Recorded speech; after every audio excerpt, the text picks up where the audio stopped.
It is finally that time of the year. Football is in the air, and that means fantasy football drafts are dawning upon us. In this video, we're going to be looking at the optimal draft strategy if you hold a draft position between picks 1 and 4. We're going to work our way through a 12-team mock draft here on Sleeper and analyze each round so that you can win your fantasy league this season. This draft's going to be approached as a PPR league with a standard roster structure, and I'm going to be picking from pick 4. So let's just jump right in here. So if you hold the number 1 overall pick this year in fantasy, consider yourself super blessed because Ja'Marr Chase is the best number 1 overall pick in fantasy I've seen in at least the last 3 to 4 seasons. Last year in fantasy, Ja'Marr Chase was the number 2 highest scoring player in all of fantasy, including quarterbacks. It's really rare to see a receiver put up 400 points or more. I mean, he won the Triple Crown, so he had a hell of a season. And nothing has changed with this Bengals team. Their defense is still really atrocious, and Joe Burrow is going to have to throw the ball out to keep this team in games. So Ja'Marr Chase is the definition of a league winner this year. If you hold the number 1 overall pick, you shouldn't overthink this. You're taking Ja'Marr Chase. So Ja'Marr Chase goes with the bot here. So this is how I expect the first 3 picks to go. If you hold pick 1, 2, 3, or 4, there are 4 guys I'm going to be targeting, and that's Ja'Marr Chase, Justin Jefferson, Saquon Barkley, and Bijan Robinson. These guys are my top 2 running backs and top 2 receivers in my rankings. And if you're exiting the first 4 this portion of drafts with one of these 4 guys, you're off to a phenomenal start.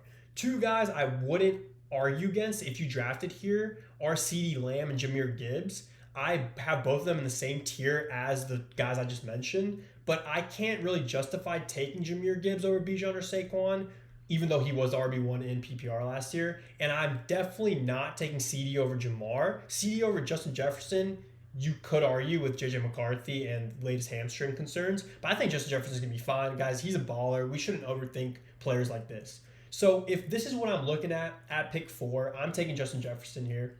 And the first round as a whole this year is super talented. Like, it's stacked. You didn't get guys like Malik Neighbors, Puka Nacua, Christian McCaffrey, Nico Collins at the end of your first round.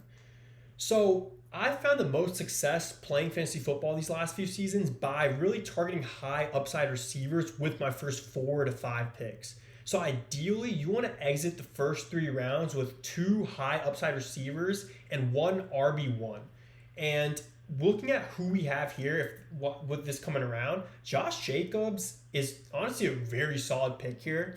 Vlad McConkey is also really intriguing here, but again, I'd rather grab a player who I think is going to be a top 10 running back this year in Josh Jacobs. So that's who we'll take here. And then once we get to these last 3 picks, I mean, again, the same thing applies here. If you went running back here, considering Josh Jacobs, Bucky Irving, Achane, all these guys are off the board, I would be targeting a receiver like Vlad McConkey, like JSN, like T. Higgins.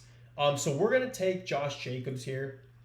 And again, if you took Ja'Marr here, don't be scared to take another receiver. Also, we see some quarterbacks and tight ends going here. I am not the biggest fan of going quarterback or tight end in the top 5, 6 rounds of drafts. I've done it in the past. It hasn't made that much of a difference to me winning or losing a league, to be honest.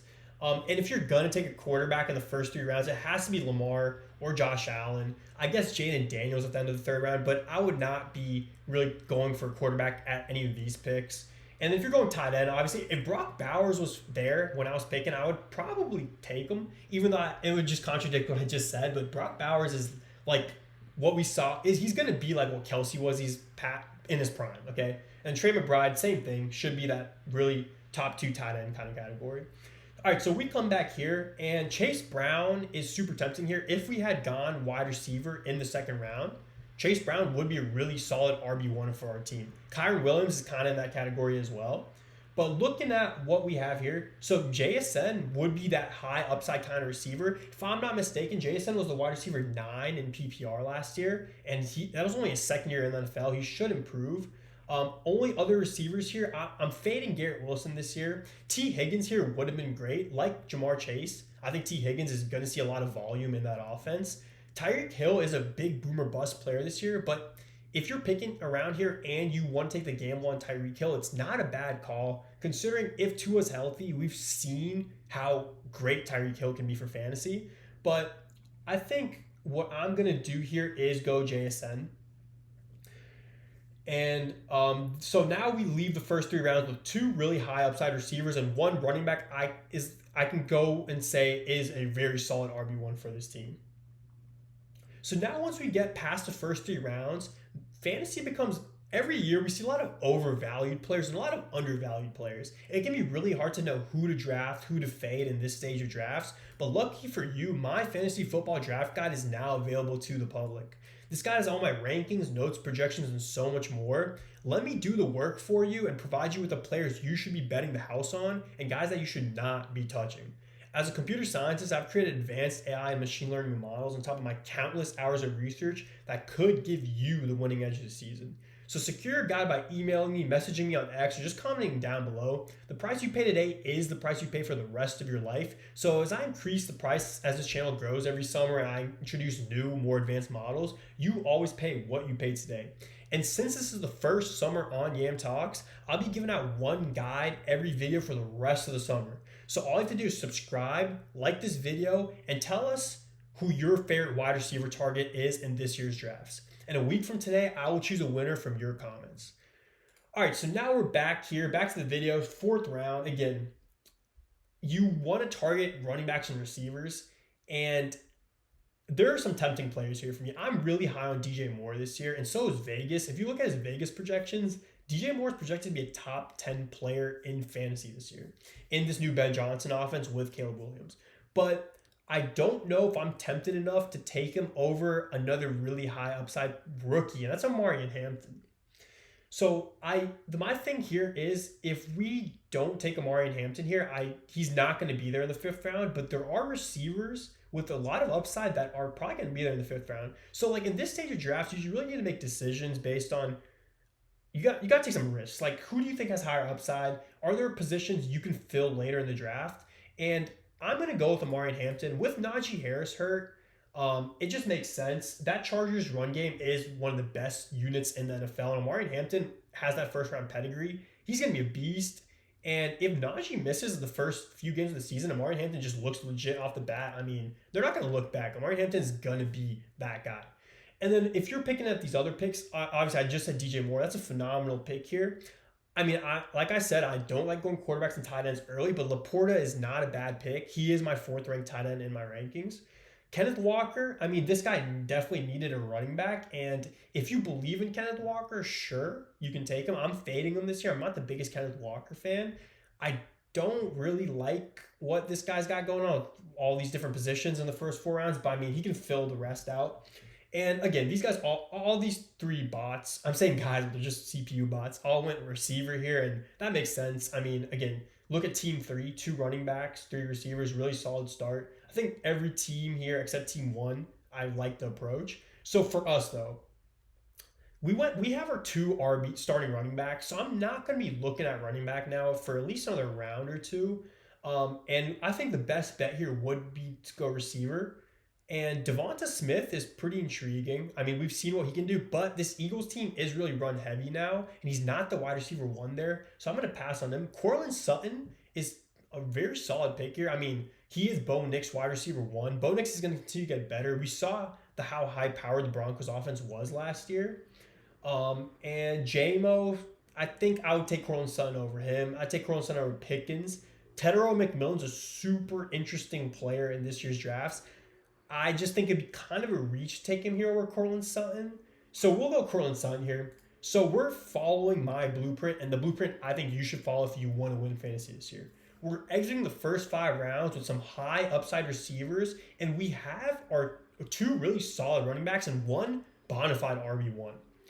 And honestly, if you exited the first 4 rounds with 4 receivers and 1 running back, you're still in really good shape. There are some running backs later on in this year's draft that we can target. So now we come back here, and we're just going to continue to fill out some of the positions. I'm not going quarterback yet, and my reasoning for this is like we could go Baker Mayfield or Bo Nix here, but guys, you have Brock Purdy, Jared Goff, Kyler Murray, Jordan Love. You have players who are on that same caliber of fantasy, the same fantasy spectrum as Baker and Bo Nix, maybe just a little bit behind them, and we have other positions of need we want to fill. You don't want to be desperate for a running back or receiver later in the season, especially when it comes playoff time. So we're not taking Kelsey, that's for sure. That's a big fade. Quinshon Judkins should not have his ADP this high. This guy's in prison, hasn't even signed his contract. I'm not going to go Waddle here. So right now we're just looking for high upside guys. So in this stage of drafts, DeAndre Swift in a Ben Johnson offense is not a bad call. You could take someone like Jerry Jeudy, who I'm not the biggest fan of because I don't think the Browns are going to score a lot of touchdowns, but he was really productive in fantasy last year. You got Ridley. So just looking at what we have here, I'm going to go with, let's take, I'm not going to go running back because I think the next pick we're going to nail with running back. So we'll take, all right, man. I've been fading Waddle, but we'll take him. We'll just bank on the upside. We already have our 3 starting receivers, so. And now we come back here. Now we have a player who I was hoping. So we'll talk about the other picks real quick. So again, running backs and receivers. I mean, if you want to take Baker or Bo Nix here, it's not a bad call. You can grab your quarterback and not worry about quarterback for a while. But what we're going to do here is we're going to take a guy I'm super duper high on as your backup running back. That's Caleb Johnson. All right, guys. Caleb Johnson is the RB1 in Pittsburgh. I know he's a rookie, but that didn't stop a lot of rookies like Najee Harris in his rookie year to really be a solid fantasy running back. I'm not saying Caleb Johnson is going to be a top 12 running back in fantasy this year, but I think it would not be crazy to say he's going to be a top 24 running back in fantasy this year. And if you had gone receiver, one running back, you only have one running back going into the 8th round or 7th round, Caleb Johnson is a fine RB2 target, but if you already have your 2 starting running backs like we did, Caleb Johnson is a phenomenal bench option. And now we come back here. So I really like how we've started this draft. We've really targeted those positions of need with running back and receiver. And I always say this, you can never have too many receivers, but there are receivers we'll take later on too. So I think this would be a fair point to take a quarterback. And the tight ends I would be comfortable taking in the top 6-7 rounds are gone. Those are guys like George Kittle, obviously Brock Bowers, Trey McBride, Evan Ingram, and Mark Andrews, I guess. But now that if you're at this stage of drafts and these tight ends are gone, don't worry about tight end for a while. Continue to hone in on running back and receiver. Grab a quarterback if you'd like. I think we could take a quarterback here. We'll see who's left on the board. I don't want to take Diggs here. We already have Waddle, a guy we're going to be kind of rolling the dice on. I wouldn't take I like Njoku a lot. I wouldn't take him over Kyler or any of these other quarterbacks. We could draft a high or upside guy like Matthew Golden or Jaden Reed. I'm going to do this considering you got to look at your surroundings and when you're drafting. 2 teams after us have drafted a quarterback. So we're going against bots right now. They might take another quarterback, but most likely, if you're not playing Superflex, these teams in real life are not going to be targeting quarterback. So let's not take a quarterback. We'll grab one on the turnaround here. But a guy who I'm very high on, and again, you can't have too many receivers, is Ricky Pearsall. Guys, Ricky Pearsall is the wide receiver 1 in San Francisco right now, with John Jennings holding out for a new contract and Brandon Ayuk still recovering from a torn ACL and MCL. So Ricky Pearsall is a first-round pick. Kyle Shanahan's not going to waste a first-round pick, being the offensive guru he is, on a receiver. Like, Ricky Pearsall was heating up at the end of last year. So if you get him here in the 8th round where he is going, now we have some really high promising upside receivers, okay? So like I said, we'll go quarterback here. So this guy took Kyler. And these teams, again, Matthew Golden is a fine target here. Jaden Reed's a fine target here. And we're going to take a quarterback here. So I think this is a fair point in the draft to take a quarterback if you haven't already. And we got Herbert, Purdy, Caleb Williams. I mean, looking at who we have taken, there's not really anyone we can stack. We're not going to take McCarthy here. I think he's already drafted, honestly. Or no, he's not. But we're not going to take him here. We're not taking Sam Darnold here. Bo Nix is gone.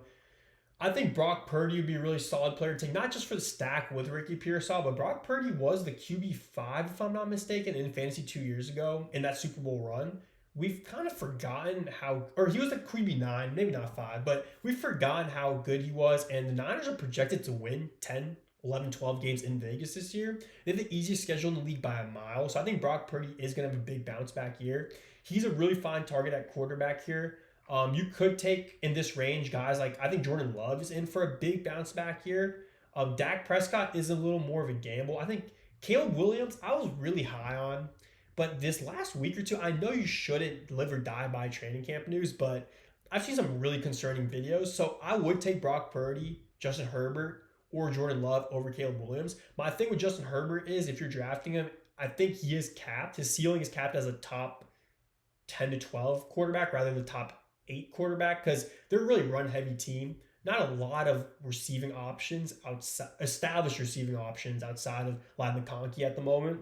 So we'll go Brock Purdy. I think that's a really good pick here. And we have our quarterback now. So the only position left we really need to fill is tight end, looking at our roster here. But I really like, this is how you should start your drafts when you're drafting in this position. Target some rookies, target some vets. You want a good mix. Your portfolio, your wide fantasy roster portfolio should be a good mix of established players that have had fantasy success in the past few seasons and some newer names, some like second year guys, rookies who have some really high upside because those are the players that you can get at a discounted price in drafts and they can really take you over that edge of winning your league, okay? So next up, we filled out quarterback. We're not going to be looking at that. Again, wide receiver running back is what we're going to probably be targeting, but we don't have a tight end yet. And there is a tight end I see off the bat who I would be very comfortable taking at this stage of the draft. I mean, we're already at the 10th round, and I think Tucker Kraft is a tier ahead of all of these guys at least, okay? Tucker Kraft was the tight end. He was a top 12 tight end in fantasy last year, and Jordan Love has really built a good connection with Tucker Kraft, so we're going to take him here.